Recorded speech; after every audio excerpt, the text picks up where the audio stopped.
है मेरे देश के लोगों, आप देख रहे हैं बहुजन पैगाम। मैं RS Gautam, advocate, Delhi high court and supreme court of India, आपके समक्ष कुछ ऐसे लीगल पॉइंट्स रखना चाहता हूं जिनको सुनने के लिए, समझने के लिए, उन पर आगे बढ़ने के लिए आपको ये जानकर बड़ी खुशी भी होगी और आवश्यक भी समझेंगे कि उन पर चल कर के ही आपकी रक्षा हो सकती है। आपने देखा, अभी बीजेपी की उत्तर प्रदेश सरकार ने एक कानून बनाने की कोशिश की, स्पेशल टास्क फोर्स, जिसे माननीय सांसद संजय सिंह ने कहा कि ये स्पेशल टास्क फोर्स नहीं है, बल्कि ये उत्तर प्रदेश में लोगों को कंट्रोल करने के लिए स्पेशल ठाकुर फोर्स बनाई गई है और जिसे वहाँ के मुख्यमंत्री योगी आदित्यनाथ ने बनाया है। लोगों को पता भी ना चले कब उनको अरेस्ट कर लिया जाएगा, कहाँ भेज दिया जाएगा, FIR भी दर्ज नहीं होगी। तो इस तरह की कानून बनाने की व्यवस्था हमारे संविधान में नहीं है। प्यारे देशवासियों, क्या हो रहा है? क्या सब आप ऐसा देखते रहेंगे, सुनते रहेंगे और चुपचाप बने रहेंगे? ये देश संविधान से चलता है, संविधान से ही चलना चाहिए। यहाँ कोई भी व्यक्ति किसी भी वर्ग का हो, वो मनमानी नहीं कर सकता, चाहे वो जुडिशरी क्यों ना हो। संविधान से ऊपर कोई भी नहीं है। भारत का राष्ट्रपति भी संविधान के तहत ही नियुक्त किया जाता है। इसका मतलब ये हुआ कि संविधान सर्वोपरि है। जब भारत के महामहिम राष्ट्रपति को शपथ दिलाई जाती है तो संविधान की शपथ दिलाई जाती है। चीफ जस्टिस ऑफ इंडिया को शपथ दिलाई जाती है, संविधान की दिलाई जाती है। प्राइम मिनिस्टर ऑफ इंडिया को शपथ दिलाई जाती है। मुख्यमंत्री, किसी भी पद पर बड़े अधिकारी को शपथ दिलाई जाती है, संविधान की दिलाई जाती है। इसका मतलब ये समझ में आ जाना चाहिए उन लोगों के भी जो हमारी बातों को सुन रहे हैं कि कोई भी व्यक्ति इस देश का संविधान से ऊपर नहीं है। जो संविधान के विरुद्ध काम करेगा, आज नहीं तो कल लोग उसको जानेंगे और उसको उखाड़ फेंक देंगे। तो ये जो कानून उत्तर प्रदेश में बना है, तो दरअसल में लोगों को डराने के लिए, धमकाने के लिए, उनका शोषण करने के लिए, उन पर अन्याय करने के लिए बनाया गया है, जिसके तहत तमाम सोशल मीडिया के पत्रकारों को अरेस्ट कर लिया गया और उन पर ज्यादतियाँ की गई, आज भी की जा रही हैं। कहने का मतलब ये है कि यह सरकार के खिलाफ न्याय की कोई बात कर दे, कोई आवाज़ उठाए तो वो देशद्रोही है, और हाई जुडिशरी के खिलाफ न्याय की बात कोई कह दे, सही बात कह दे, तो कंटेम्प्ट कोर्ट लग जाएगा उस पर, चाहे वो वकील ही क्यों ना हो। अभी आपने देखा कंटेम्प्ट कोर्ट के 2 मैटर आए। अर्बन गोस्वामी की बेल के संबंध में मिस्टर कामरा ने कमेंट कर दिया, कंटेम्प्ट कोर्ट लगा दिया गया। उसी तरह से प्रशांत भूषण के ऊपर लगा दिया गया, ₹1 जुर्माना करके छोड़ दिया गया। तो कहने का मतलब, हमारी जुडिशरी, जो हर जुडिशरी है, क्या इतनी वीक हो गई है कि उसे अपनी रक्षा के लिए कंटेम्प्ट कोर्ट को तलवार के रूप में इस्तेमाल करना पड़ रहा है, चाहे वो वकील हो उसके खिलाफ भी, चाहे जज हो उसके खिलाफ भी, चाहे कोई ऑर्डिनरी नागरिक हो उसके खिलाफ भी। तो ये तो सब गलत हो रहा है। संविधान इसके लिए इजाज़त नहीं देता। मानता हूँ कंटेम्प्ट ऑफ कोर्ट का लॉ है, उसकी डेफिनेशन अलग है, लेकिन उस पर हमारे हर जुडिशरी को भी सोचना चाहिए कि हम जिस पर कंटेम्प्ट कोर्ट लगाने जा रहे हैं, आखिर उसने ऐसा क्यों कहा, what was the reason behind it.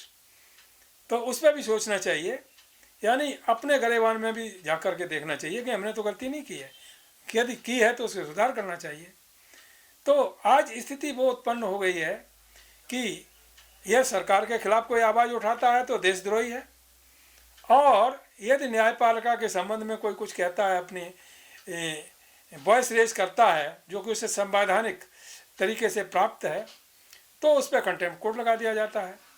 किसके इशारे पर सब कुछ हो रहा है? ये दोनों चीज़ें बहुत ही दुर्भाग्यपूर्ण हैं। इस पर सरकार को भी सोचना चाहिए और हर जुडिशरी को भी सोचना चाहिए। अभी अभी आपने देखा, 2 दिन पहले हमारे बहुत अच्छे दोस्त हैं मिस्टर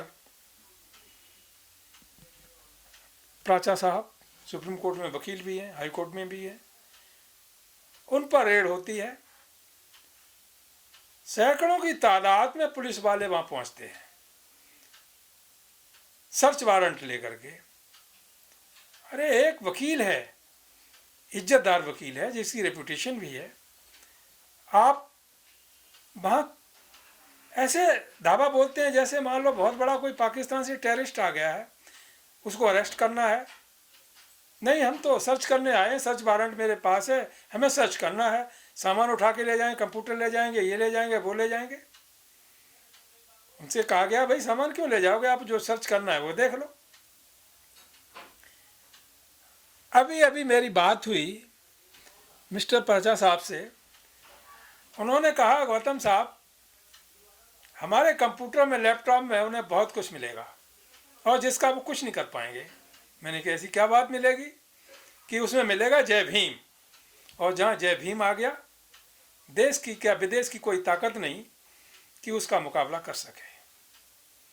और पुलिस वालों ने बतलाया कि उन्हें ऊपर से आदेश हैं गृह मंत्रालय से।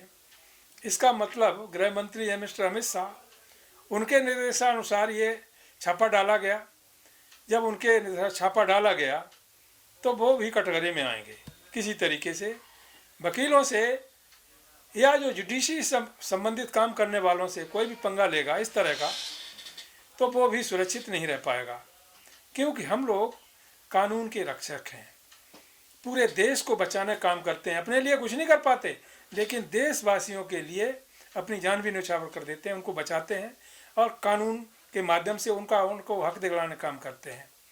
अब ये सरकार इतनी मतलब घटिया हरकत पर उतर आई है कि वकीलों के यहाँ भी छापे डलवाने लगी है। तो इससे बड़ी शर्मनाक बात क्या होगी? ऐसा कभी नहीं हुआ था, इससे पहले कभी नहीं हुआ था। तो क्या मिलेगा?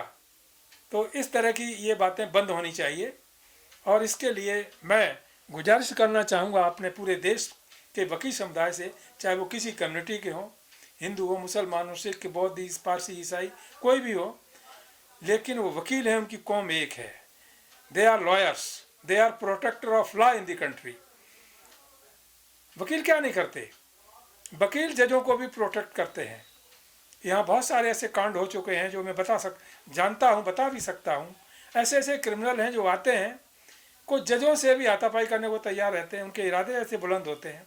जजों के ऊपर कभी कभी अभद्र टिप्पणी तो छोटी बात है, मलबा भी फेंकने की कोशिश की गई है, फेंके भी गए हुए हैं इस तरह से।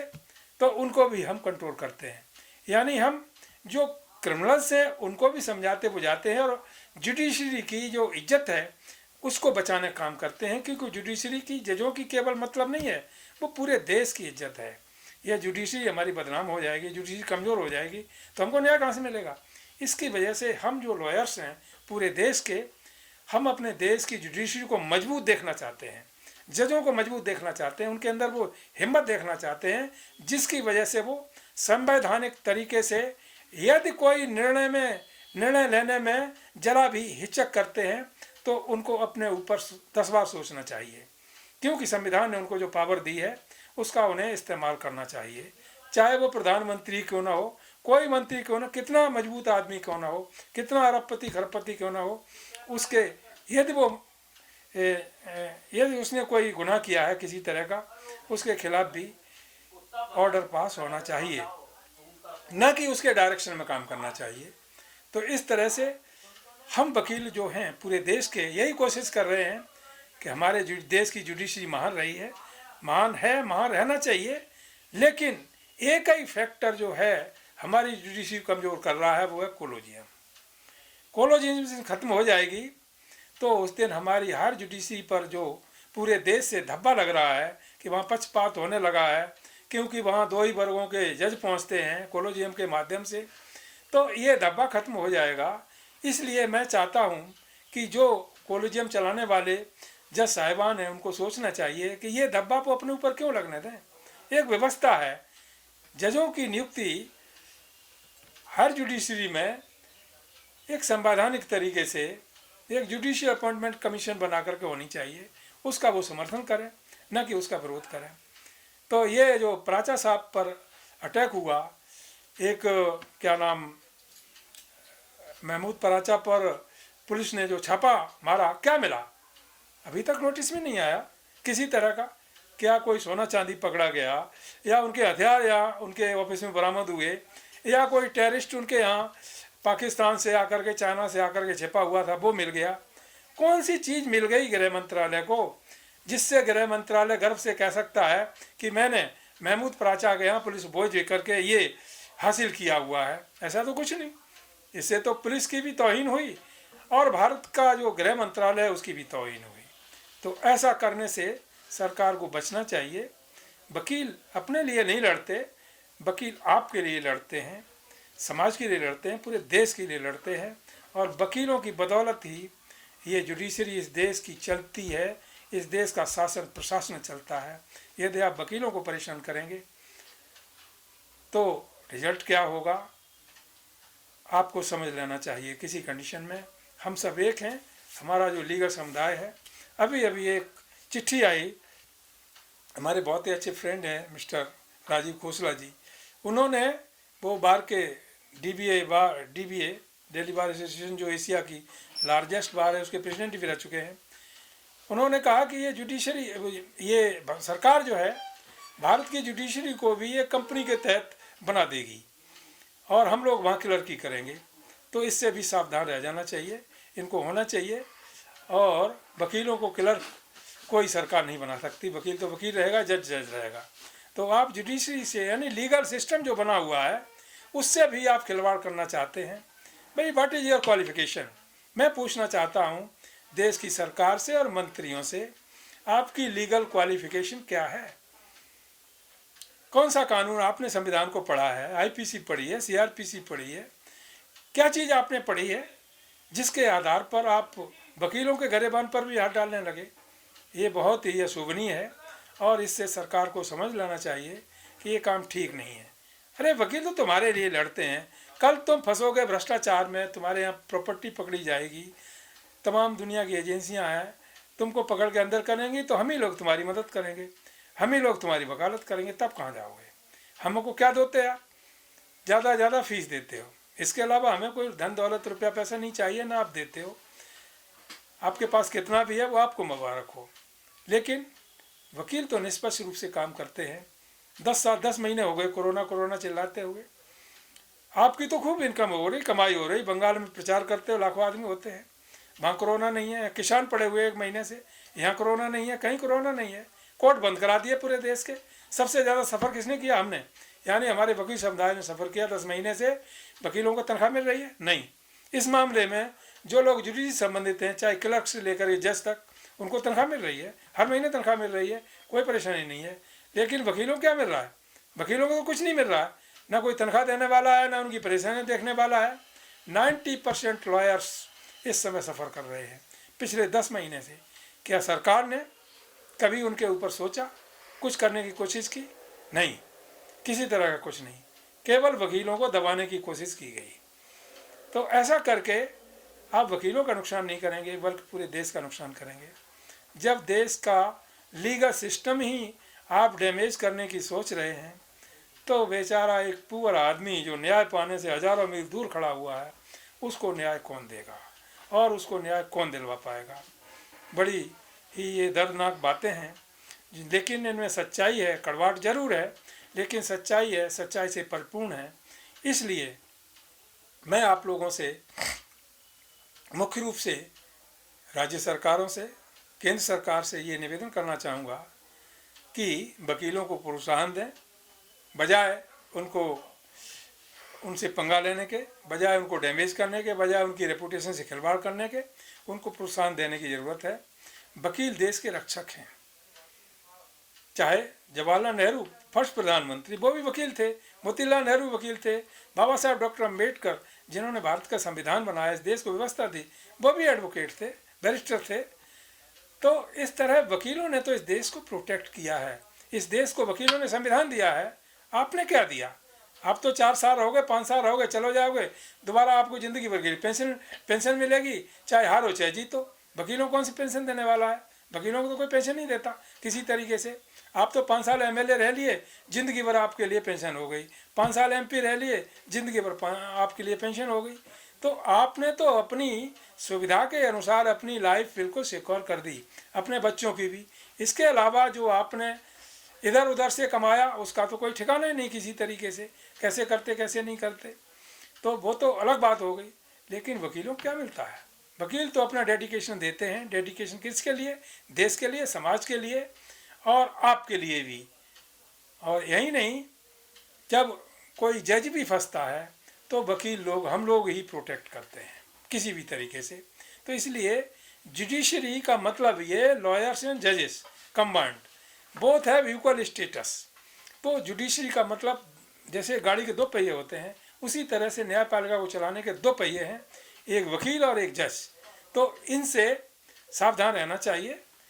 और ये आपसे कुछ नहीं मांगते, ना आप उनको देते हैं कुछ भी। जजों को तनख्वाह देते हैं, इसके अलावा तो कुछ नहीं देते। वकीलों को तनख्वाह भी नहीं देते। वकील तो बेचारे किसी तरह से जैसे है वैसे अपने को प्रोटेक्ट करते हैं, अपनी फैमिली को चलाते हैं और समाज को प्रोटेक्ट, पूरे देश को प्रोटेक्ट करते हैं। तो इसलिए बजाय प्रोत्साहन देने के इस तरह का घटिया हरकत जो आपने की है और करवाई है वो नहीं करनी चाहिए। पुलिस वाले भी शर्मिंदा हो रहे थे, कह रहे थे सर हम क्या करें, हमको तो ऊपर से आदेश है, ऊपर से आदेश है भाई। तो इस तरह के आदेश देना बंद करो। आदेश देने का काम कोर्ट का है, सरकार का नहीं। सरकार का काम है कानून बनाना, लेकिन आदेश देना नहीं। आदेश देना काम इम्प्लीमेंटेशन करती है जुडिशरी। तो इस तरह से दोनों कामों को करने का अपने हाथ में मत लीजिएगा। तो मैं देश के समस्त लोगों को यही कहना चाहूँगा कि अपने अपने अधिकारों को समझें और कहीं यदि अन्याय अत्याचार होता है उसका डट करके मुकाबला करें, क्योंकि अत्याचार यदि आप बर्दाश्त करते रहेंगे तो अत्याचारी और मजबूत होता रहेगा। इसलिए ये बहुत ही महत्व की बातें थीं, दर्द भरी हुई थीं, जो मैंने आप लोगों के सामने व्यक्त की हैं।